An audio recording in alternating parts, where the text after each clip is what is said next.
So early on when I was making illustrations, it was super frustrating because you would get asked to just do really, I thought, really kind of dumb projects, things I didn't really care about. I'd illustrate a bank and I was more into other things. And occasionally, rarely actually, I would be asked to do something that I was excited about.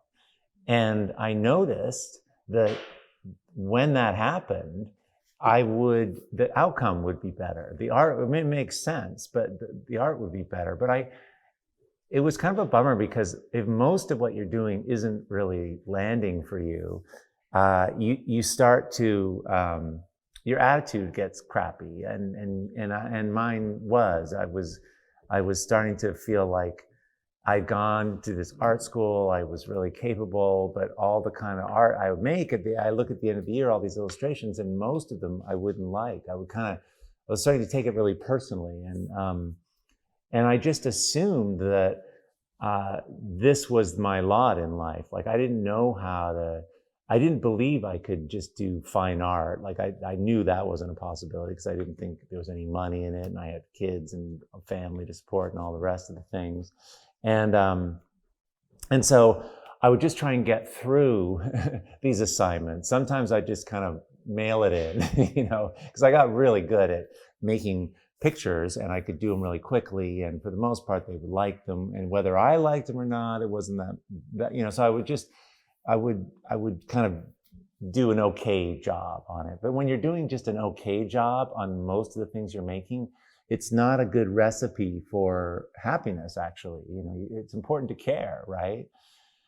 But occasionally I'd get a project that was more interesting. And one of those projects that came along was a book cover. And it was this book cover. It was The Four Agreements by Don Miguel Ruiz. And the publisher was in a crazy hurry, and the illustrator they had hired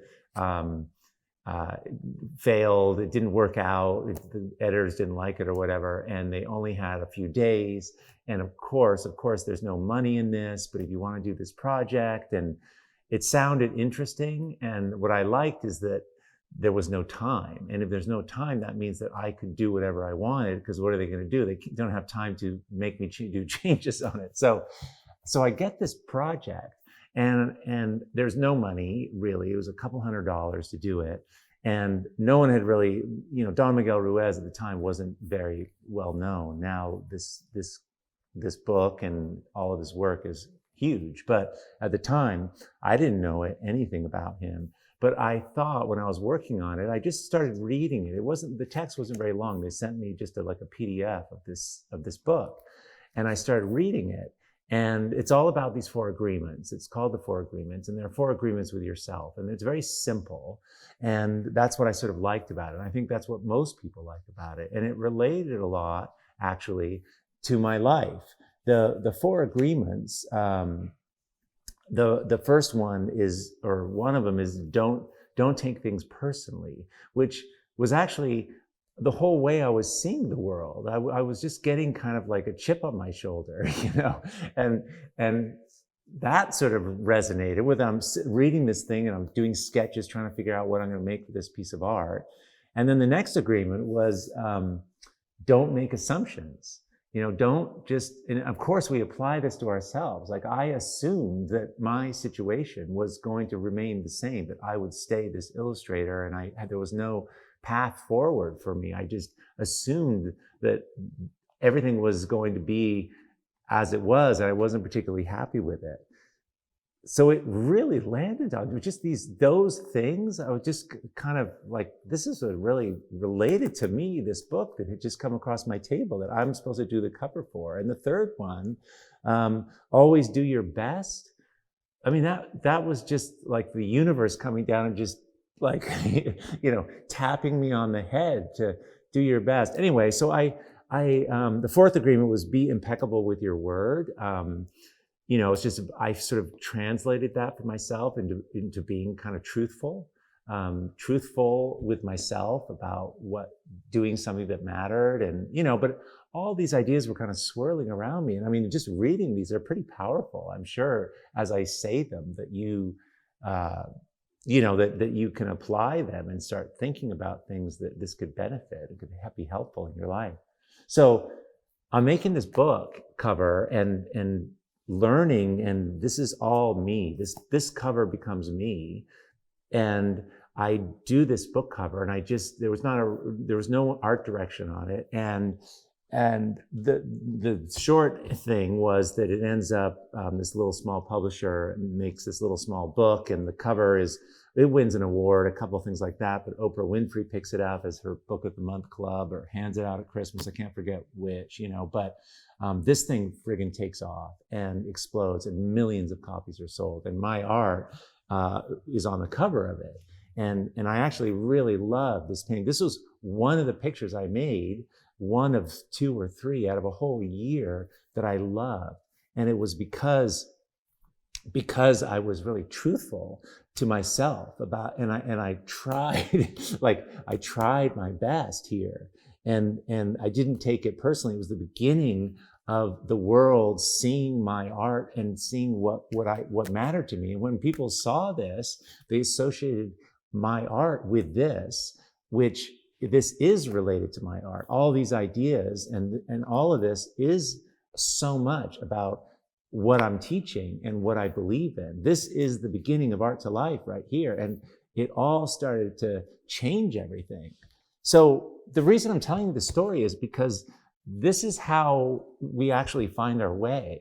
And things, it's not really discoverable or discernible or viewable as an outcome. I mean, you could not imagine finding this and having that happen that led to other things that led to other things. And so this is about synchronicity. And when you start showing up and paying attention to anything that relates, that moves you about your art, that reminds you of the sense of where it is you want to go, it starts appearing in other places. Clues present themselves in your life quite unexpectedly, and it's a wonder. It's a friggin' mystery. And as this book was, this will stand out in my life as one of the most impacting, changeable things. There was no money in it, but it changed the course of my life. And I would not be talking to you now if I hadn't been thinking of these things. And this thing just kind of came across and was so helpful for me. And then it taught me it gave me information about how I needed to be better. So this is how it occurs. This is how we make art and how it gets better and how we learn what it is we want to make in the world, whether it's art or our life or whatever the things we want to contribute. And I wish I had been reminded of this earlier, because I wouldn't have taken things so personally for so long. I wouldn't have walked around with a chip on my shoulder for so long. I would have had more faith in this process and just surrendered to what can happen when you start becoming more present with what it is, even if you don't know what it is, the feeling of the thing that you're after, whether it's the color or the mood, and keeping that, holding that as you move through your life, and watch how the universe delivers things, shows things, little opportunities present themselves, and it's through those things that your path is discovered. So let me know in the comments. I know that I'm not the only one this happens to. I know. I love these stories. This is why I teach. This is what Art to Life is teaching. This is the coolest part of art making. I love color and design and value and all that stuff. But this magical piece of how we each get to find where we're supposed to be with our art and our life in this life it's different for everyone. And it's just so inspiring to hear these stories. So please, if this relates, we'd all love to hear what you have to think about that. This week, later on Wednesday, I'm taking a deep dive into this idea, and I call it wayfinding. This idea of how do we find our way? How do we discover what it is we need to discover to get where we need to go? How do we end up in a place that's better than where we left if we're not even sure where it is we're trying to go? I love this subject, and I hope you can join me. I'm going to spend about 45 minutes talking about this, and I think some of it could be really helpful. I know it's the same things that I tell myself when I kind of lose my way. So thanks so much for being here. You can click on the link below to go to that podcast to listen. We have a bunch of episodes up now. There's some cool pictures, some other stuff it's the podcast section actually of the Art to Life website where that link will take you.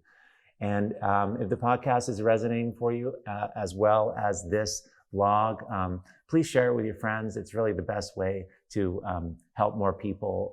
You guys know who are the people that this would be useful for, and I'd appreciate that. So thanks so much for being here, and I will talk to you real soon. Okay, thanks. Hey everyone, if you found this helpful, I have a whole lot more to teach, share, and inspire you with every single week. So please join the Art to Life YouTube channel by clicking the subscribe button below. Okay, great, let's do this.